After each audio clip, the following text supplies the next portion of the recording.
I don't have a misunderstanding of how YouTube works.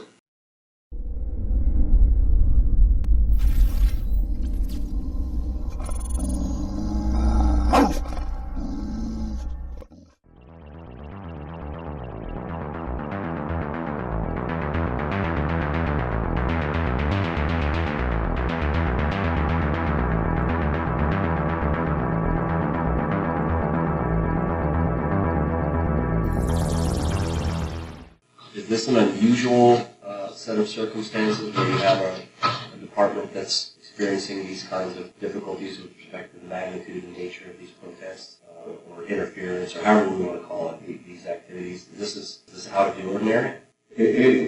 I have never seen anything this in my 31 years. When you say that charges are filed, what you're referring to is that you pass them on to the prosecutors, or there is an actual criminal proceeding that is ongoing? We pass it on to what's called the intake. You have a felony intake and you have a misdemeanor intake. Okay. The felonies we file with the felony side. We don't know at that point we don't know who the attorneys, the prosecutors, courts are going to be. So the intake, the felony intake, we take them there. The misdemeanor, we take them there, and then we might get a call, however long it takes, which it takes time, sometimes a long time. Now that they're looking at it, they might call. We might get a call to the detective to say, "Hey, on this case, I really need you to go to this witness's house and get a statement." Or they might send somebody themselves to go get that statement. Or we might get it where it says this case has been rejected and here's the reason why. So it's going through the system. We have knowledge now of who most of these cases, and I think all of these cases, we have additional charges that have been filed that are not listed here as well.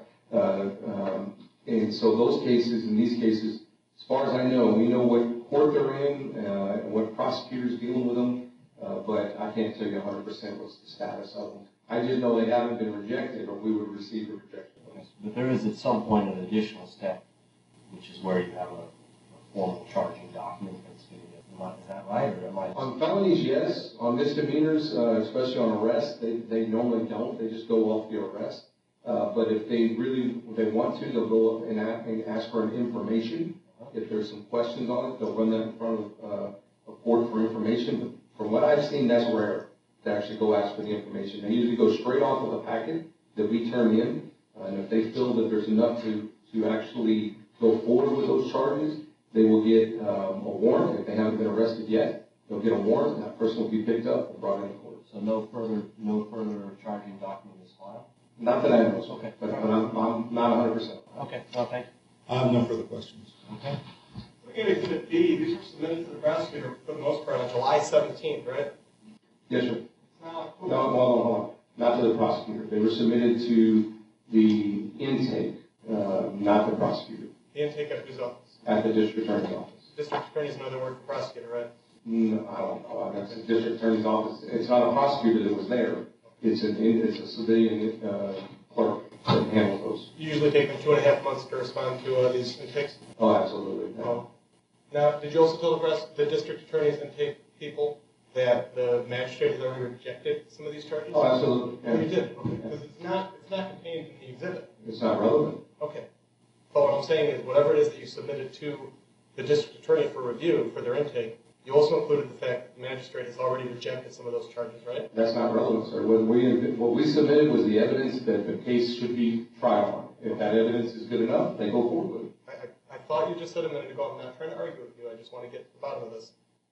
Did you inform the intake people at the district attorney that some of these charges have been rejected by the magistrate? No, we don't inform the intake. No, absolutely not. It's not relevant. Exhibit D1, the 7 people on the picture, you said there was a meeting that has taken place. Yes, sir. How do you know there was a meeting? That's what they call it. Where did they call it that? On the video. You watched the video? Yes, sir. Did you maintain a copy of that video? Yes, we have. Excellent. And what did they discuss at that video, at that meeting? I have no idea yet. We hope to find that out when we look at their cameras. Me and them were arrested after that. Oh, so you're under the belief that there's going to be something about in their cameras or their phones that talk about that? There could be some coordination in the collaboration that the crimes, organized crime, would be in there. What date did you take this picture? I didn't take that picture. What date did you create this piece of paper? It was created a couple days ago off of YouTube. What date was the meeting? It was listed on this or whatever. June 19th is the date of the meeting? Yes, sir. Okay, because it says YouTube clashed with Bo June 19th, 2018. Correct. So it's not that it happened later and that it was referring to this YouTube clash. It was that you're saying that this meeting actually took place on June 19th. According to what's on YouTube, yes, sir. You have no idea what was discussed at that meeting? Absolutely not.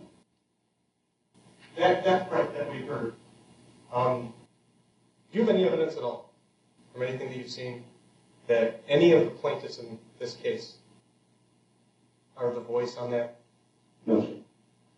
Any evidence that they corroborated in any way with the person who left that death threat? Not at this time.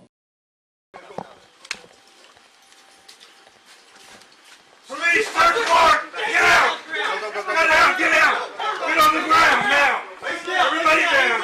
Get out! Somebody on him, somebody on him, somebody on him. Get on him! Cover, move! Room left! Black Label, Coke Watch, whatever his name is, and Jack Miller released a video that showed the arrest of Jack Miller on an arrest and search warrant of his home. And they played it real big. As soon as they posted it, phone calls started coming. And there are children in there. All right, spread your feet for me, Jack. Are you Salvaggio? Absolutely. Spread your feet for me. Jesus Christ. Welcome. Jack, spread your feet for me. Thank you. You know, I remember you in your Bear County days, actually, Jack. What am I being arrested for? You're being arrested for bringing a prohibited weapon into a secure area today. Oh, you guys are a fucking joke. No. And you're going to provide us all the evidence. That's the great part. Yes. Yes, we're idiots. But we're not sitting here in cuffs, Jack. That's the beauty of it. That's the beauty of it. 96 and 83, go and block the street. Block the street. So, Jack, you were beautiful today. I appreciate you coming to visit us. This is awesome. Yours or mine? Either one. So, Jack, soon as they Let's put him in shut the mine. fuck up, I'm on my shut the fuck up. Hey, Jack. No, he's got You got it? What do you have a search warrant for? I'm running you, motherfucker! What are y'all searching for? That's beautiful, Jack. Shut the fuck up. What do you have a search warrant for? You're fucking punk. Make sure y'all notify everybody in the group so they can notify the attorney. Make sure they do that call flooding so we can continue to file those charges. I don't call We got you on the video. Come on, man. saying don't call. No, saying call flooding. Take your key back. Yeah, we go back. We go back. Hey, this is because I walked into Leon Valley with my rubber Glock. No. This, yeah. No. Places where.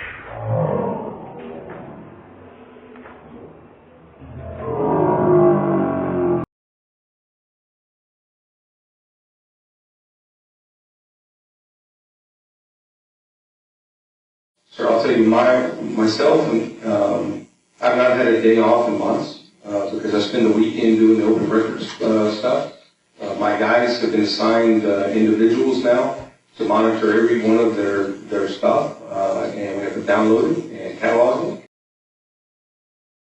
As I recall, you said something that sort of all of this is really interfering with investigatory functions, and that includes, I take it, not only this lawsuit, but also these other activities that precipitated some of these charges. So what's interfering with your office and your department is, in your view, this entire set of circumstances, including these activities, phone calls and protests and all that other stuff. Is that right? Absolutely, sir. Portions of this activity that are protected by the First Amendment. That's not your position that these are not First Amendment activities. He answered the call from other auditors of the tyranny of the police department, and they go down and we're going to teach them a lesson. And that lesson is to destroy the inner workings of an organization, and they have done just that. It has disrupted my life, my family's life, and every one of these officers' lives, and it's exactly what they intended to do. They have not stopped this activity. They've moved on to other agencies. At this time, Denton's one of the ones in their crosshairs, and there's multiple others. Hey officer, Sheepdog here. We are going to audit you, and you most likely will end up on the stand. So, ask yourself this. Are you going to pass your next audit? And how are you going to look on the stand? Just something for you to consider.